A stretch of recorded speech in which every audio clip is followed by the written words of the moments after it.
Okay, let's go. Morning! Let's go.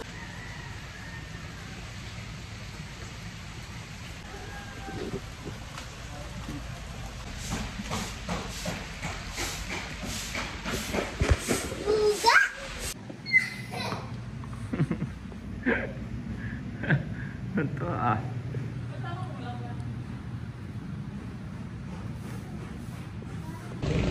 Ito muna kami dagat guys. We are going to the Beach! okay.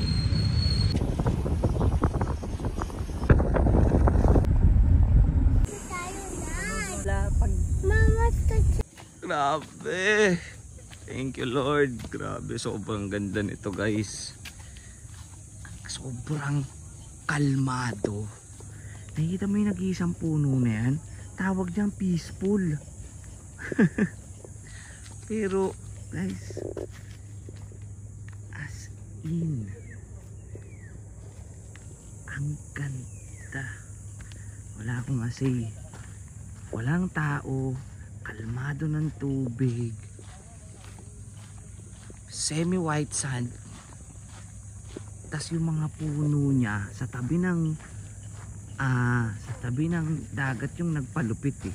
Kasi kadalasan ang layo ng mga puno sa dagat. So ending ang hirap maligo dahil maaraw. Tapos hindi pa maaraw masyado.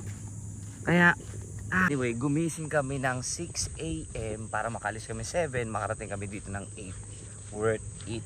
Puyat pero grabe, solid. Boy, tignan mo. Eh, ganyan pa daw yan. Yung mga cottage, ganito. Doon tayo sa may ano. Yan o, pwede yan. Grabe ti.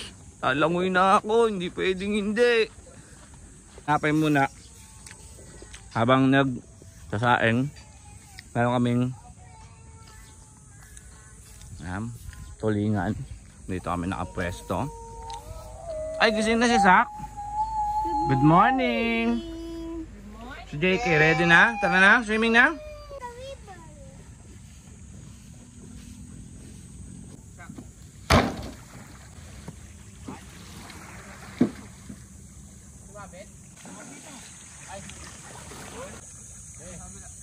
Let's go. Ganda ka kain.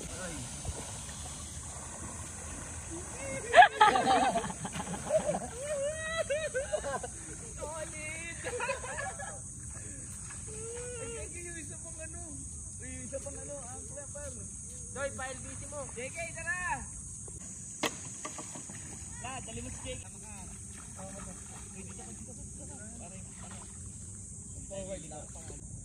Ikaw lang ka kasi walang ginagawa. Mababa naman eh. JK! Ano ka? Dali, sakay. Hey, sama mo na si Sak. Basang ko. Sak! Sak! Come here. So, nakaligo na kami at nakapagbanlaw na rin. Babalikan ko tong lugar na to. Ganda. If ever magka-chance. Ayan sila mami at si JK. Magpipicture kami. Picture tayo. Ganda oh. Andyan lang yung puno. Pwede ka maglagay ng tent dyan. Tapos, ayun na, dagat na. Diba? Ganda. Oh, ga-ice cream pa si Pogi oh. Sarap. Dito kami na-stay. Yan, pero pwede naming magamit yung mga gilid-gilid. Hi, Sak! Hi! Say hi! Yan, no? Tingnan nyo naman, ang ganda. Yan lang nakalagay. Actually, pwedeng gamitin yung iba pa kasi wala man tao.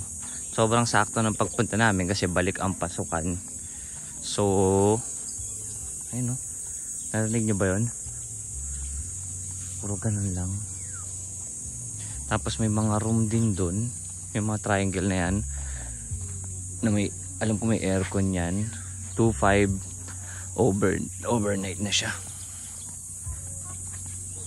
Ganda. Panalo to.